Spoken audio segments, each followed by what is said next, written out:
जी भी कल आई थी, वो हमारे अंबेगांव की सभा में भी थे आंबेवाड़ी के, और उनको विषय पूरा मालूम है। परसों उन्होंने विषय भी उठाया था, हम उनके आभारी भी है। आदरणीय हेमा मालिनी जी ने भी हमें मदद की है। तो हो सकता है जो लोकप्रिय पर्सनैलिटीज है, हेमा मालिनी जी, अमोल कोहली जी, इन्हीं की बीजेपी के सांसद वो नहीं उठाएंगे, वो तो जो है चुपचाप बैठेंगे, वो कहेंगे कि हम ये बात नहीं कर सकते हैं। इसको आप जो है सामने लाइए।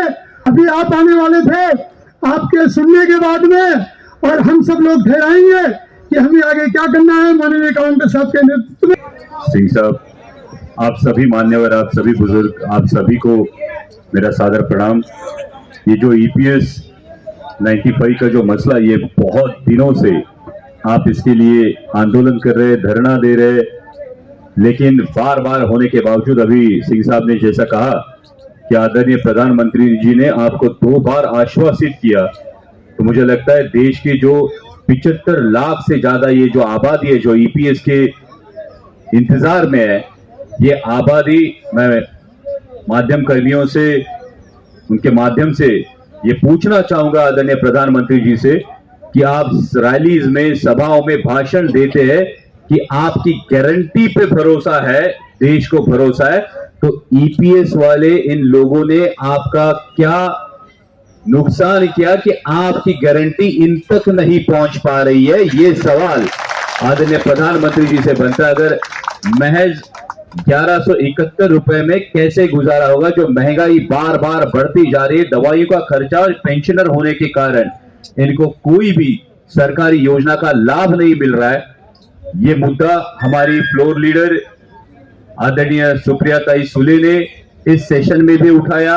मैं आपको आश्वस्त करना चाहूंगा कि जैसे ही संसद में मौका मिले, ये मुद्दा वापस पुरजोर तरीके से ये मैं उठाऊंगा, क्योंकि जैसे आदरणीय प्रधानमंत्री जी कहते हैं कि हम अमृत काल में हैं, लेकिन ये अमृत काल, जो ये देश जो बना है, ये देश श्रमिकों के पसीने से बना है। ये बात आदरणीय प्रधानमंत्री जी ने ध्यान में रखनी चाहिए, सरकार ने ध्यान में रखनी चाहिए। और श्रम मंत्रालय से मेरी गुजारिश है कि जल्द से जल्द इस पे हल निकाले। और ये जो महंगाई बढ़ती जा रही है, ये महंगाई के हिसाब से जो 9.5 लाख करोड़ की पेंशन सरकार के पास जमा है, अगर सरकार G20 के आयोजन पर हजारों करोड़ खर्चा करती है, तो इन बुजुर्गों का सम्मान करने के लिए इनके पेंशन में बढ़ोतरी क्यों नहीं करती? ये सवाल मैं आपके तरफ से जरूर संसद में उठाऊंगा। इस पूरी लड़ाई में आदरणीय हमारे नेता शरद चंद्र जी पवार साहब को जो उन्होंने गारंटी दी थी,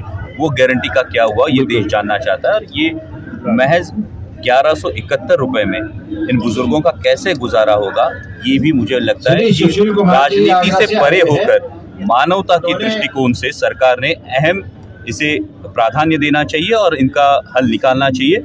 क्योंकि जो देश आज हम बोल रहे हैं अमृतकाल चल रहा है, लेकिन ये अमृतकाल में आने तक इन श्रमिकों की मेहनत पे देश बना है, और इन श्रमिकों की इज्जत, बड़े बुजुर्गों की इज्जत सरकार ने करनी चाहिए। सरकार अपने उत्तरदायित्व से भाग नहीं सकती।